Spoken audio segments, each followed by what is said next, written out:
We are continuing with the Mabuse Lives set with number 305 in the Masters of Cinema series, The Return of Dr. Mabuse from 1961.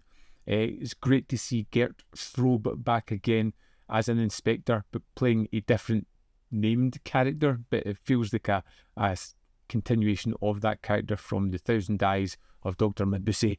This one is all about a family man who's just about to go on his holiday.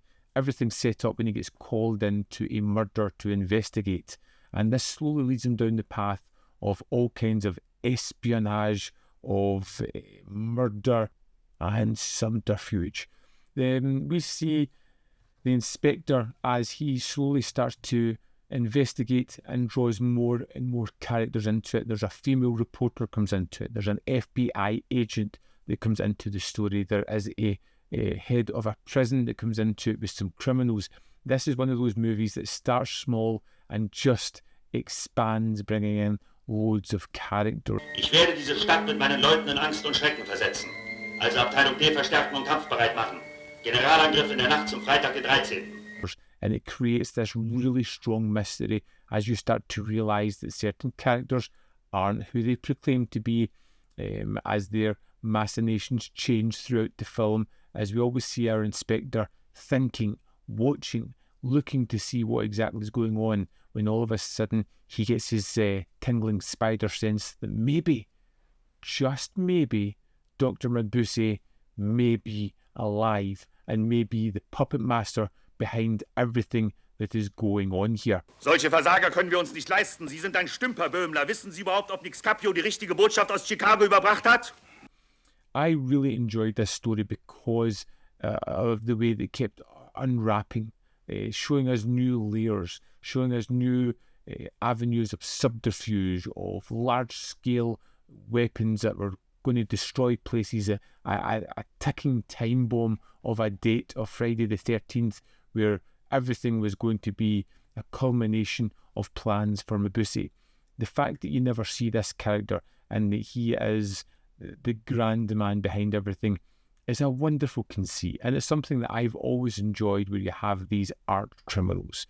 Like I said, a kind of puppet master behind the scenes.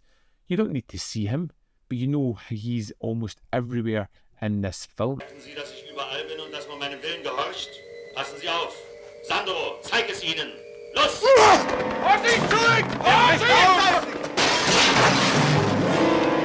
There is so many great action and set pieces throughout this that I really enjoyed and never saw coming.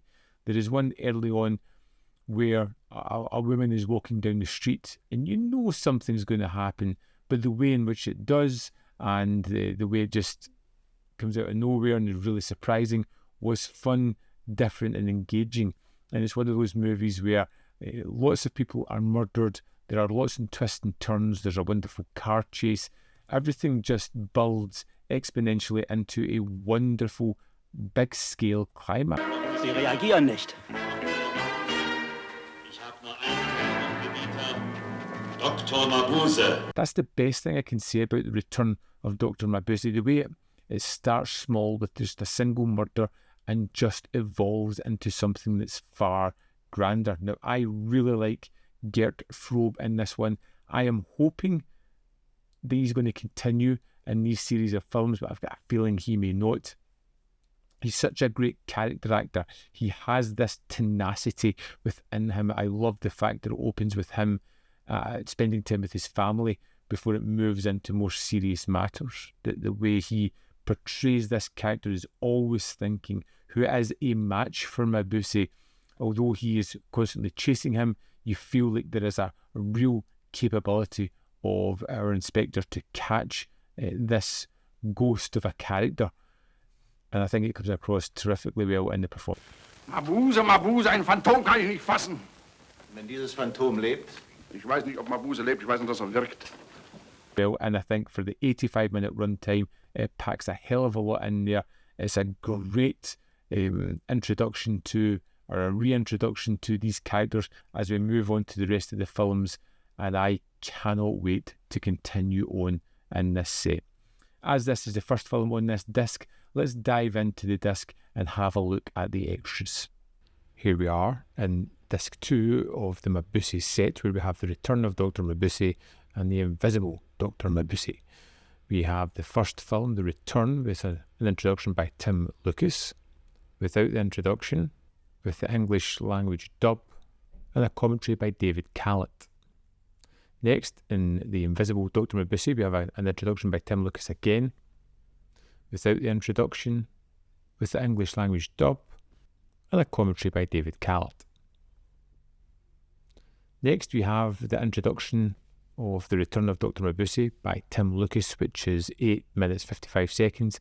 He talks a lot about the writers, the director, the kind of way that Lang left the production. Next, we have the introduction to the invisible Dr. Mabuse, which runs at 6 minutes 28 seconds. And here, particularly in the first half, he kind of alludes that this evolution of Mabuse is much like Fantomas, and lays out the kind of thoughts of why he sees that. And then finally, Mabuse Lives at CCC, interview with Alice Browner, which runs at 15 minutes 54 seconds.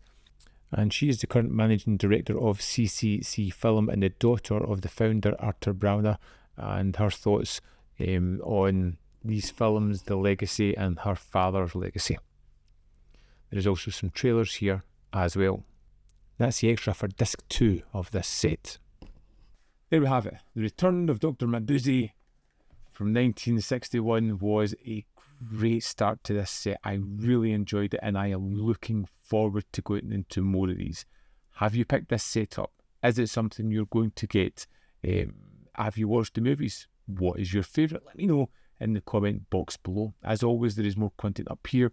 You can see more of my stuff. In the description box below are links to Patreon, membership program, manbefilm.com, always in which you can support me. Thanks for watching, and I'll see you next time.